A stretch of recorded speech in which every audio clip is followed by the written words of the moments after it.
Greetings, everyone. I'm Mar. Once again, this is my opinion. As you can tell from the title up there, I'm continuing my trek, slowly but surely, through the episodes of Everybody Loves Raymond. We're still at the beginning of season 7, sadly, and this, of course, is episode 7 of 7, The Sigh. And this is another Ray and Debra centered episode. Now, with a title like The Sigh, this could be about anything, but this is about sharing space in the bathroom. Before I get too far into the video, just a reminder, if you want to support the channel, both the Patreon and PayPal links are down below. If you want to do one-off support or one-off requests for the channel, go the PayPal route. If you want to gain access to videos early, continuously support the channel, or be able to suggest topics for future videos, such as what happened to blue-collar workers in cinema, or reviews like the classic Falling Down, or even the Martin Scorsese film The Casino, go that route. Either way, your support is appreciated. The Sigh. This is another Steve Skrovan written episode, and this has actually got me wondering, like, what's the ratio of episodes that him and the other long-term writers wrote. It's going to be interesting if I ever do decide to crunch those numbers. Now, this is one that usually ends up being skipped, but if I'm in the mood, I'll watch it, kind of like some of the upper episodes we've covered at this point, like the babysitter one, and even to a lesser, actually, next episode even more so, which is an annoying kid. Watching it, it's one that definitely has grown on me as an adult, but it's still going to be on my, depending on my mood list. It's not one I can watch every single time. Marathon mode, yes. In the mood, yeah. Every time, no.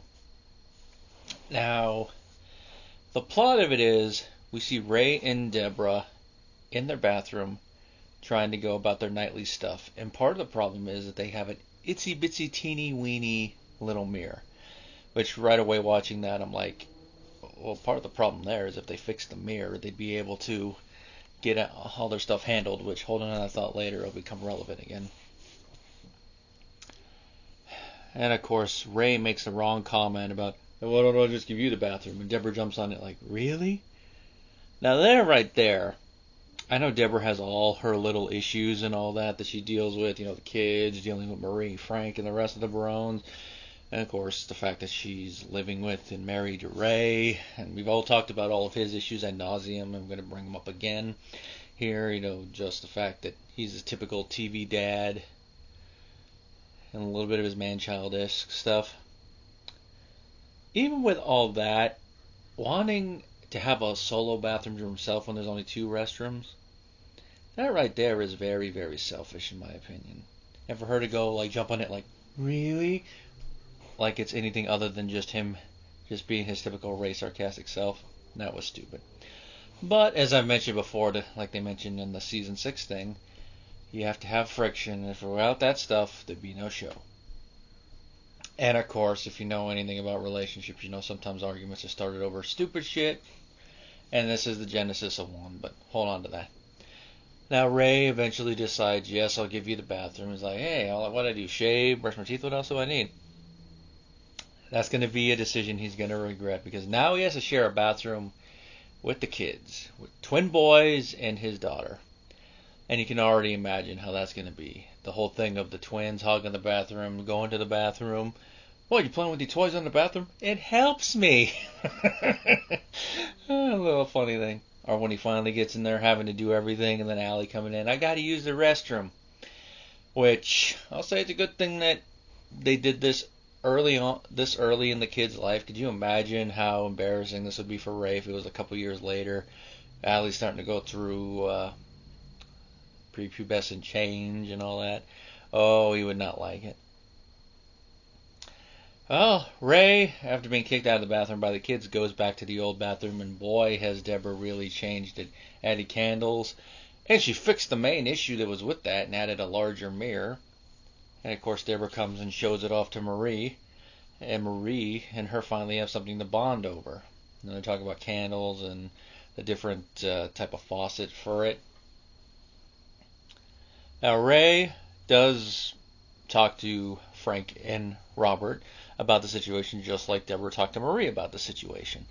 And if you know Frank and Robert as characters by this point, you already know where they're going to land in this whole thing. And they're like, really? You gave her the bathroom? Now, Roberts is a little bit more tempered, like, yeah, you probably shouldn't have done that. But Frank is the one that really goes the old thing. That is your throne. You don't give up your throne.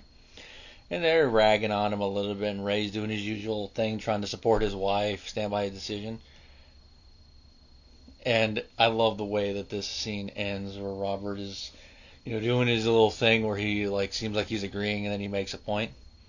Oh yeah, there's nothing. Hold on, let me draw you a hot bath. Turns the sink on. That's a moment I still love. It's like, Brad Garrett, you sold that perfectly. And it's with little moments like that, by this point in the show, you really see the chemistry that these actors have developed playing these characters.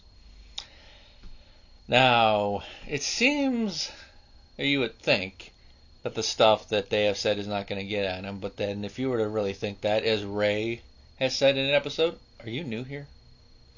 Because it is going to come to fruition in the next scene, which turns this whole little situation into an argument.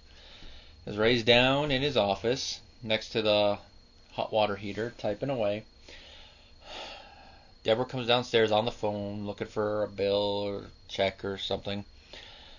And she finds it, and instead of going upstairs and continuing conversation, she just stays down there yakking away. She's talking to Amy, and their little conversation that they're having is foreshadowing, and I want you to keep it in mind because it'll come back up again in a couple episodes. Because they're talking about Amy. Amy's still single ever since she broke up with Gianni. She's still looking for guys. She's been going to sports bars. Keep that in mind. Not finding anybody. And of course Deborah's like, yeah, aren't the people that go there in the worst shape? Okay, that was a little bit uncalled for there, Debra. Because first of all, it's a sports bar, as in you go to the bar to drink and watch sports. It's not a bar for people who play sports. Could be, but that's not the precise thing you go there for. You go there just drink and watch your sports. He keeps going on, and Debra gets snapped at by Ray. And he uses some of his little dialogue. Is like, you had the thing. I even gave up the bathroom. And that the only thing he wants is one little space for him without her coming down there and bothering him.